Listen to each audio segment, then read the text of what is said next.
Today is a tutorial of how to make bellbird noises. Actually it's called a bell miner. So I'm gonna make the noise. You can use a piece of metal like this. You can make a noise like something like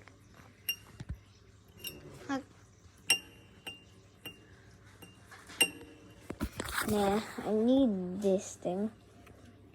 It sounds something like Dad, do you know how much this guy sacrificed for his book, Dad? Dad? Dad, see the author of this book, Dad? Here? See the author of the book? Yeah. And guess what? He sacrificed so much because his search history is now